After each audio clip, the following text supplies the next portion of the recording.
Students, my name is Ashish and आज हम पढ़ने वाले हैं आपकी क्लास 11th का chapter number 5। The name of the chapter is dilemma or dilemma of the scientist.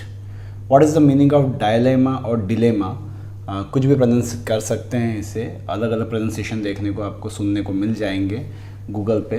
तो डिलेमा या डायलेमा जो होता है उसका मतलब होना है, हिंदी में हम कहते हैं विडम्बना। एक ऐसी स्थिति जहाँ पर हम सोच में पड़ जाते हैं that what is the right and what is the wrong, and we can't take decision that what is the wrong or what is the right.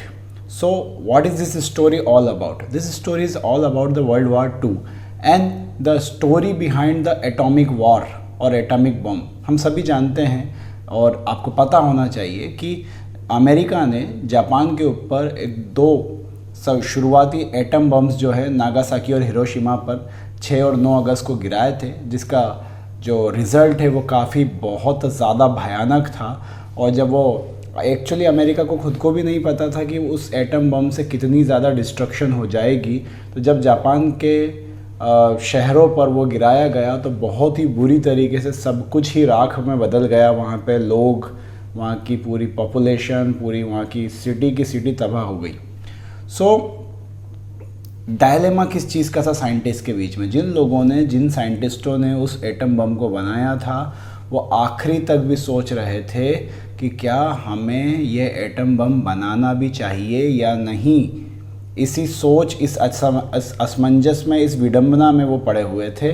So that is the chapter all about the dilemma of the scientist, the dilemma of the scientist. So let's start the chapter.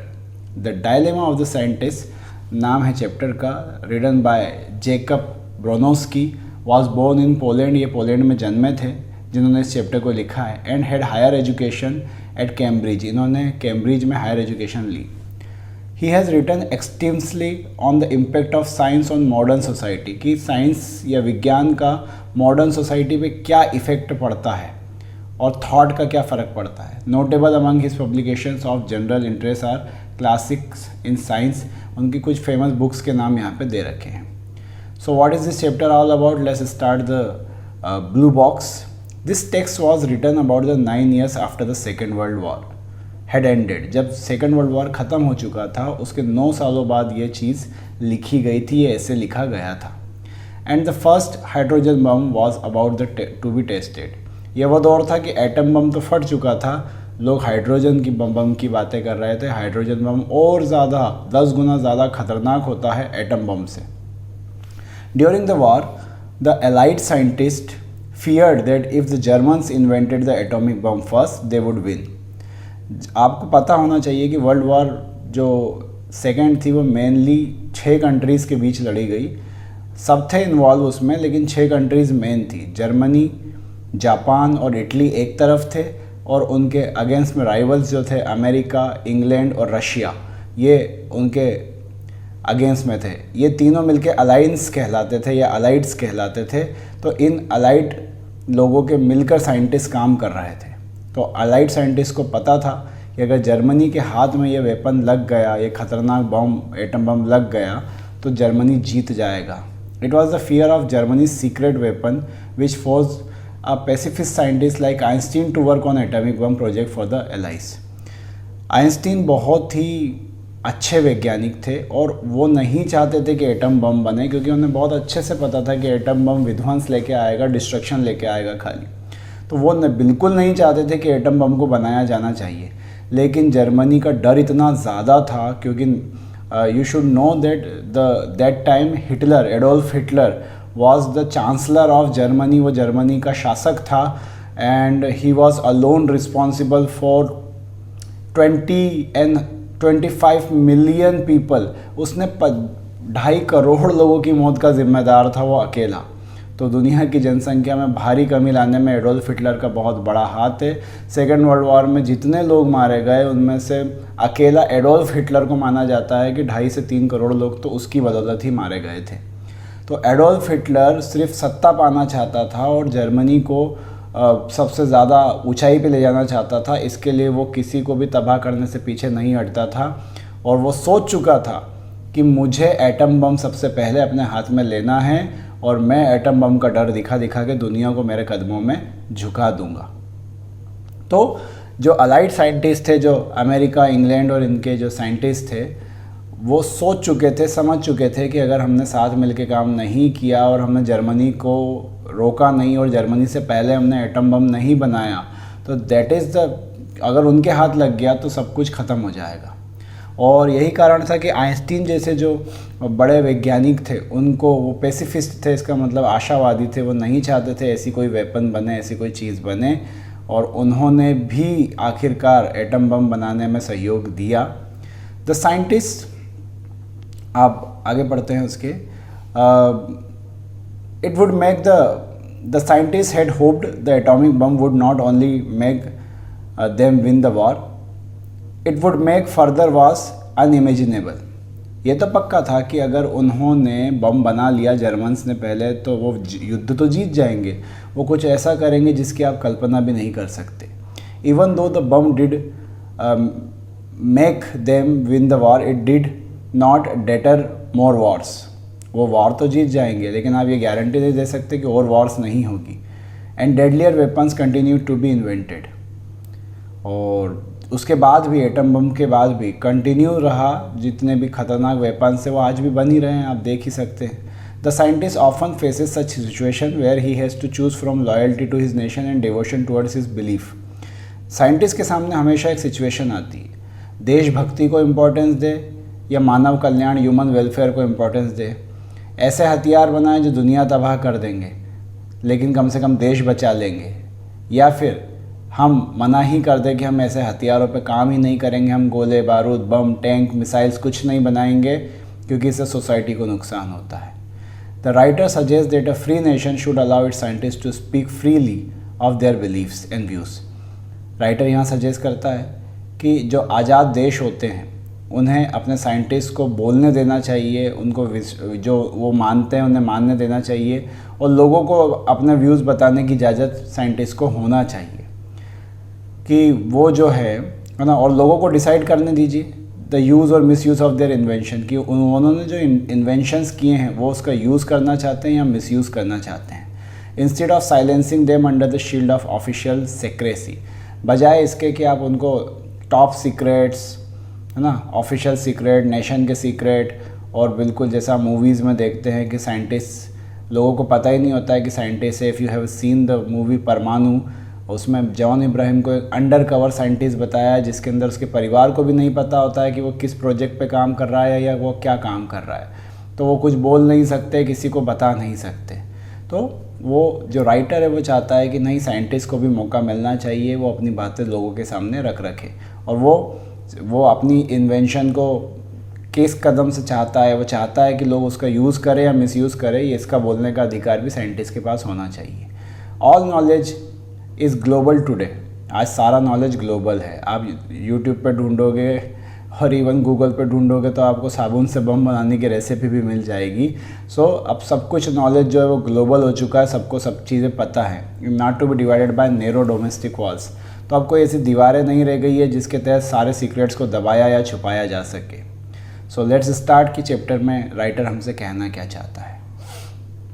Nearly 9 years ago on a warm autumn evening in 1945, 9 साल पहले, क्योंकि ये chapter जब लिखा गया था वो atom bomb फटने के 9 साल बाद लिखा गया था, तो वो लेखक वापस से अपने आप को रिकेप में ले जा रहा है, पीछे की ओर ले जा रहा है और कह रहा है कि 9 साल पहले वार मैंने गर्म ऑटम पतझड़ का मौसम था, शाम थी 1945 की।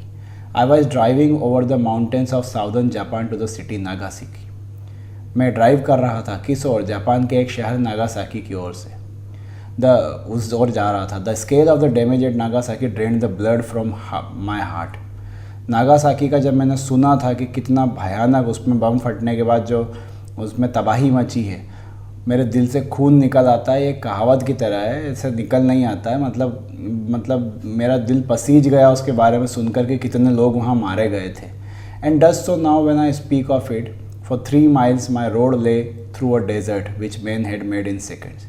मेरी गाड़ी अब एक ऐसी रास्ते पे जा रही है जो रेगिस्तान है। ये रेगिस्तान नेचर ने नहीं बनाया, ये रेगिस्तान इंसान का बनाया हुआ है, वो भी कुछ सेकंड में उन्होंने इसे रेगिस्तान में बदल दिया।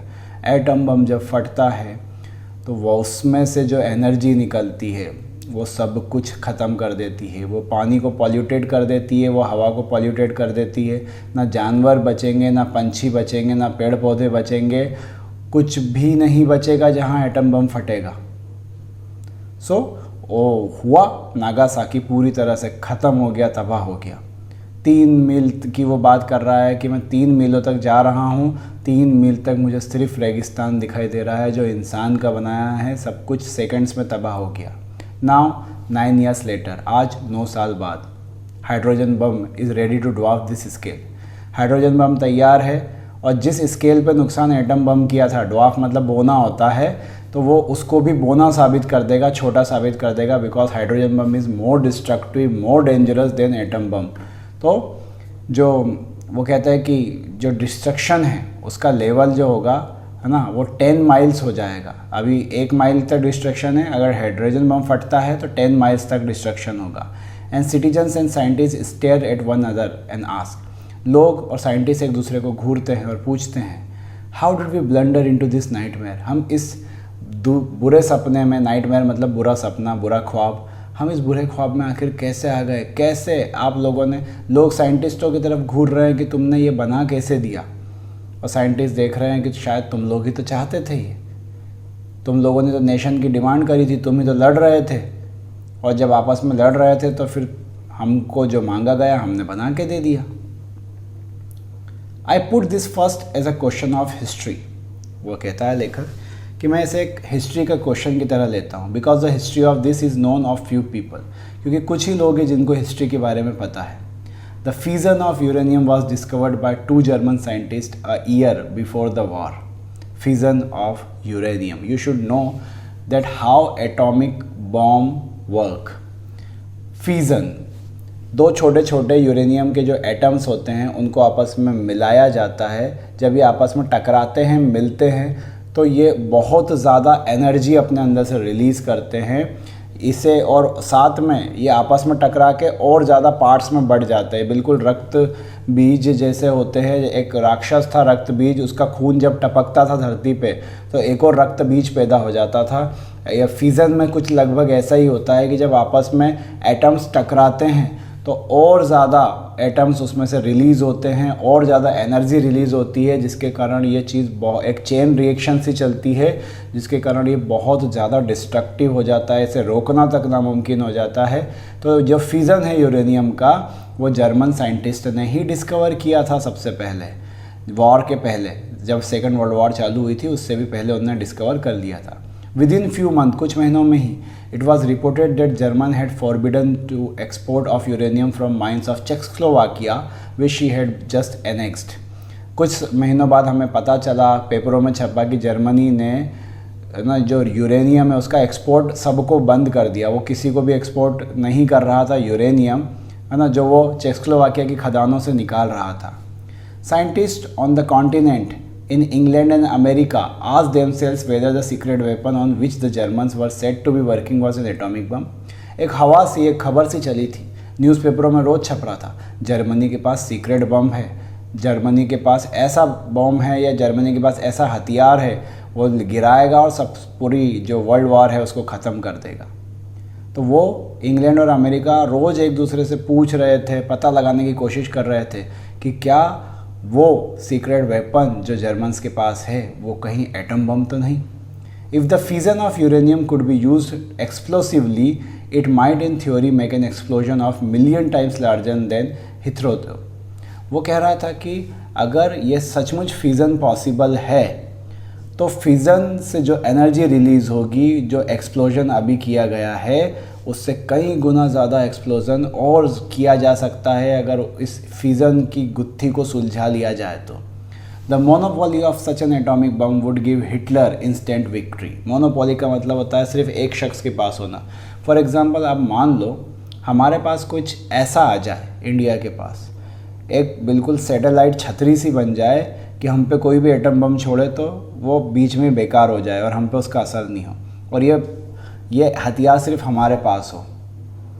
आप सोच भी नहीं सकते हैं कि इंडिया कितनी बड़ी पावर पोजीशन में आ जाएगा और हमको डर ही ख़त्म हो जाएगा कि हम पे कोई एटॉमिक वॉर कर पाएगा या हम पे कोई एटम बम छोड़ पाएगा। हम धड़ल्ले से किसी के देश में घुस के उसकी आर्मी को तबाह कर सकते हैं और साथ में, क्योंकि हमें डर नहीं होगा कि वो देश हम पे एटम बम छोड़ देगा, क्योंकि हमारे जो ये वेपन है जो हमको एटम बम से बचाएगा, हम बिल्कुल सिक्योर होंगे। हम उन पे एटम बम फोड़ पाएंगे लेकिन हम पे नहीं फोड़ पाएगा। तो ये मोनोपोली अगर हमारे पास आ जाए तो बहुत ही गजब काम हो जाए।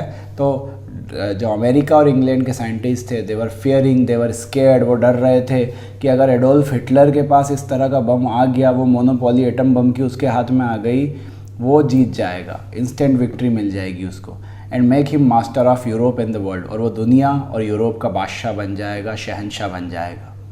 The scientist new the scale of what they feared very well. Scientist बहुत अच्छे से जानते थे कि वो किस चीज़ से डर रहे हैं। They feared first desolation and then slavery. पहले तो तबाही से डर रहे थे, दूसरे बाद में जो गुलामी झेलना पड़ेगी हिटलर की, उससे वो डर रहे थे। विथ हैवी हर्ट्स, है ना, दिल भारी करके, क्योंकि उनकी बिल्कुल इच्छा नहीं थी कि हम एटम बम्स बनाएं, क्योंकि उन्हें पता था कि ये बना तो क्या तबाही होगी। भारी मन से अल्बर्ट आइंस्टीन जैसे बड़े वैज्ञानिक जिनको एटॉमिक फिज़न की जानकारी थी, Einstein had been a pacifist all his life. Einstein ने ज़िंदगी में किसी का बुरा नहीं किया, वो आशावादी रहे हमेशा। वो किसी के लिए भी ऐसी चीज़ कभी नहीं बनाते जिससे किसी को नुकसान हो, लेकिन मजबूर थे। He did not easily put his conscience on one side. उन्होंने अपनी अंतरात्मा को साइड में रखा और आखिरकार मजबूर हिटलर के डर के कारण उन्हें एटम बम बनाने में साथ देना पड़ा। But it seemed clear to him that no scientist was free to keep this knowledge to himself. उनको ये बात भी पता थी कि कोई भी साइंटिस्ट इस नॉलेज को अपने पास हमेशा के लिए रख नहीं पाएगा, ये चीज़ रिलीज हो जाएगी, बढ़ जाएगी। He felt that no one could decide whether a nation should or should not use atomic bombs. उनको महसूस हुआ कि ये कोई भी डिसाइड नहीं कर सकता कि किसी देश को एटम बम का यूज़ करना चाहिए या नहीं करना चाहिए, एक्सेप्ट द नेशन इटसेल्फ। ये सिर्फ देश खुद डिसाइड करेगा कि उसे एटम बम का यूज़ करना है या नहीं करना है। The choice must be offered to the nation.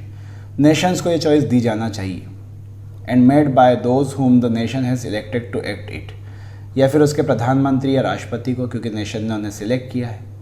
2 अगस्त 1939 का दिन, a month before Hitler invaded Poland, इससे पहले कि हिटलर पोलैंड पे कब्जा करता, 2 अगस्त 1939 को Einstein wrote to President Roosevelt. उस समय अमेरिका के जो प्रेसिडेंट है वो रूजवेल्ट नाम के शख्स थे। अमेरिका में आइंस्टीन रहते थे। आइंस्टीन ने जो प्रेसिडेंट है रूजवेल्ट, उनको एक पत्र, एक खत लिखा to tell him that he thought an atomic bomb might be made. और उन्होंने अपने आगे रहकर लिखा कि अगर आप चाहेंगे तो मैं मदद कर सकता हूँ एटम बम बनाने में, और मैं मानता हूँ कि एटम बम बनाया जा सकता है। And he fear that the Germans were trying to make one. उसमें उन्होंने ये डर भी बताया हिटलर के बारे में कि मुझे लग रहा है कि जर्मन ट्राई कर रहे हैं और जर्मनी बना लेगा atom bomb. This is how it came about that. Later in the war scientist work together in England, in Canada and America. इस तरह से ये सब कुछ शुरू हुआ वॉर के बाद, है ना, वॉर चालू होने के थोड़े समय बाद। साइंटिस्ट इंग्लैंड के, अमेरिका के, कनाडा के सब एक जगह इकट्ठे हुए और उन्होंने किस पे काम चालू करा? एटम बम बनाने पे। They hated war. सारे साइंटिस्ट जो वहाँ इकट्ठे थे उन्हें युद्ध से नफरत थी। No less than the layman does, है ना, कोई भी इंसान हो, कोई व्यापारी हो, जैसे व्यापारी को युद्ध से काफ़ी डर लगता है क्योंकि भाई व्यापार ठप पड़ जाते हैं। आज चाइना से वॉर चल रही है, फ़ोन्स महंगे हो चुके हैं, लैपटॉप्स महंगे हो चुके हैं, सारा इलेक्ट्रॉनिक सामान महंगा हो चुका है क्योंकि युद्ध चल रहा है। पबजी जैसे गेम्स बैन हो गए हैं, टिकटॉक बैन हो गया है। तो ये सब चीज़ें इसलिए बैन हो रही है या इसलिए महंगी हो रही हैं क्योंकि हमारा चाइना से वॉर चल रहा है ना। तो वॉर से सभी को नफ़रत है, क्योंकि बिजनेसमैन को तो खास कर है। तो जितनी बिजनेसमैनों को नफ़रत होती उतनी ही नफ़रत साइंटिस्ट को भी वॉर से है। No less than the soldier does. Soldier को भी नफ़रत होती है क्योंकि वो मारा जाता है, उसका परिवार दुखी होता है। Had wrestled with their consciences, लेकिन सभी लोगों ने अपनी अंतरात्माओं से लड़ाई करी। And they had decided that their duty was to let the nation use their skill. और उन्होंने डिसाइड किया कि देश ये तय करेगा कि वो अपने कौशल का उपयोग करना चाहते हैं या नहीं। Just at it uses the skill of the soldier और द एक्सपर्ट ऑफ कैमोफ्लॉग। जैसे एक सैनिक को खड़ा कर दिया जाता है और उसे देश की रक्षा करनी होती है, ये जिम्मेदारी अब साइंटिस्ट के ऊपर आई थी कि देश को बचाना है हिटलर के हाथों से, एडोल्फ हिटलर को जीतने नहीं देना है किसी भी कंडीशन में। The atomic scientist believe that they were in the race against Germany whose outcome might decide the war even in last week. जो साइंटिस्ट थे वो अच्छे से जानते थे कि एक दौड़ है, एक रेस है जर्मनी के खिलाफ, कौन जीतेगा उसी से आखिरी वक्त में भी फैसला होगा कि वॉर कौन जीत रहा है। We know now the race was almost a walk over.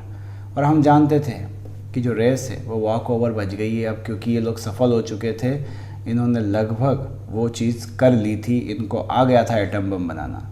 The Germans were indeed trying to make an atomic explosion. Germans भी ट्राई कर रहे थे एटम बम बनाने का। And they thought that they were ahead of the allies. उनको ये लग भी रहा था कि वो अमेरिका, इंग्लैंड, रशिया, कनाडा इनसे आगे चल रहा है। But by our standards what they had done was pitiful.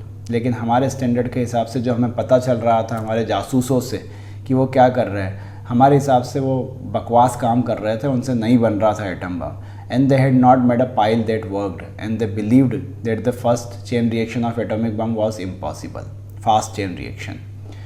वो उन्होंने एक ढेर तो बना लिया था कामों का, लेकिन उनको समझ नहीं आ रहा था कि करना क्या है, ठीक है। और उनको लगता था कि फास्ट चेन रिएक्शन कराई नहीं जा सकती है एटॉमिक बम के अंदर। The Nazis who were the Nazis, Hitler की आर्मी थी, उसका नाम था नाजी आर्मी। जैसे कि चाइना की आर्मी है PLA, ठीक है, पब्लिक लिबरेशन अलायंस, ऐसा कुछ समथिंग नाम है उसका। और वो चाइनीज़ आर्मी नहीं कहलाती है, उसको PLA बोलते हैं वो। जो जर्मन की आर्मी थी उनको वो नाजीज़ बोलते थे। The Nazis has made fundamental science a poor relation. Nazis को फंडामेंटल साइंस का भी नॉलेज नहीं था, और वो and more deeply the Nazis had saved the pitch and power of research. जो नाजीज़ थे वो रिसर्च को बेकार कर रहे थे, उनको कुछ समझ नहीं आ रहा था, क्वेश्चनिंग माइंड थे उनके अंदर, है ना, और वो जल्दीबाजी के अंदर सब गड़बड़ कर दे रहे थे, इसलिए वो एटॉमिक बम नहीं बना पा रहे थे। लेकिन हम लोग यहाँ शांति से काम कर रहे थे, इसलिए हम लोग सफल हो गए थे एटम बम बनाने में। There were not enough unconventional ideas in the German atomic projects. Germany का जो एटॉमिक प्रोजेक्ट चल रहा था उसमें अच्छे वैज्ञानिकों की कमी थी, उसमें कोई आइडियाज़ देने वाले अच्छे लोग नहीं थे। And when the younger man did put up some, their leaders always knew better. जब कुछ युवा लोग बीच आकर उनको आइडियाज़ देते थे तो बूढ़े नेता लोग क्या करते थे, उनको पीछे हटा देते थे कि ज़्यादा ज्ञान मत बांटो, हमको सब आता है। तो इस तरह से तो जर्मनी कैसे बनाता है atom bomb. In short the Germans failed. संक्षेप में कहा जाए तो जर्मनी फेल हो गया एटम बम बनाने में। It was the allies who tested the first atomic bomb in July of 1945। Terrible. Allies ने, अमेरिका ने, इंग्लैंड ने बना लिया एटम बम सबसे पहले, और जुलाई में टेस्ट किया और अगस्त में जापान पे गिरा दिया। By this time Germany was defeated and Hitler was dead. और आप यकीन मानिए, इन्होंने जर्मनी को हराने के लिए अमेरिका ने एटम बम बनाया था। जर्मनी बिना एटम बम गिराए ही पहले ही हार गया। हिटलर ने अपने आप को गोली मार के सुसाइड कर लिया। The atomic scientists who had made the bomb in America were therefore shocked and distressed to hear that it was still intended to use it against the Japanese. तो जापान जो साइंटिस्ट थे America के, वो भाई Germany के लिए आपने हमसे बनवाया, जर्मनी हार चुका है, इस प्रोजेक्ट को रद्द करें, एटॉमिक बम ना गिराएं। लेकिन अमेरिका की तो कुछ और ही सोच थी। अमेरिका के सर पे भूत चढ़ा था दुनिया जीतने का, और वो जापान के खिलाफ इसे यूज़ करना चाहता था।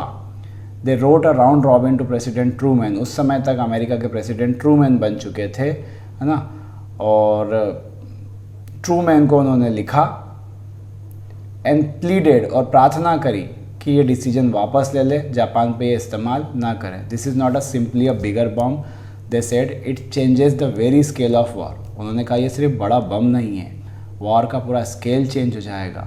All power in it should be demonstrated to the world, not on man on woman। ये खाली रेगिस्तान में दिखाया जाता है डेमोन्स्ट्रेशन कि ये बम कितना खतरनाक है। आदमी और औरतों पे इसका परीक्षण मत करो, जापान पे मत गिराओ, but in some desert place, किसी रेगिस्तान में गिराओ इसको। However the protest of the scientist was ignored. Truman ने इग्नोर कर दी सारी बातें को, और फिर आप सभी को पता है इतिहास का वो हिस्सा है कि हिरोशिमा और नागासाकी पर वो बम गिराए गए, और दोनों ही जो देश, दोनों शहर हैं वो डेजर्ट में, रेगिस्तान में बदल गए 2 मिनट के अंदर। सारे लोग मारे गए उसके अंदर, बहुत ज़्यादा लोग मारे गए थे। There were I know scientist who hoped after this that the atomic bomb would make war unthinkable. तो उसके बाद तो एटम बम को सोचना भी और एटम बम की वॉर करना भी अनथिंकेबल है। There are scientist today, the soldiers and statesman too. आज साइंटिस्ट भी हैं, सोल्जर्स भी हैं, व्यापारी भी हैं, नेता भी हैं, who hope that the hydrogen bomb will bring the nations to their senses. उनको आज भी ये लगता है कि हमें हाइड्रोजन बम बनाना चाहिए, और जो देश ज़्यादा उड़ान उड़ रहे हैं, जो देशों को समझ नहीं आ रही है, फॉर एग्जांपल चाइना को ही देख लीजिए, हर किसी को बस टांग अड़ाना है, हर किसी की कंट्री में घुसना है, तो उनको लगता है कि ऐसे देशों को हाइड्रोजन बम से चमकाया जाना चाहिए। I am afraid that they are mistakens. और वो कहता है कि मुझे खेद है कि वो गलत सोच रहे हैं। एटम बम तो ठीक था, ठीक तो वो भी नहीं था खैर, बट हाइड्रोजन बम का यूज़ करना बहुत बड़ी बेवकूफ़ी हो जाएगी। So it's a very very long chapter, and so we will continue this chapter in the part 2. So thanks for listening, and wait for the second part.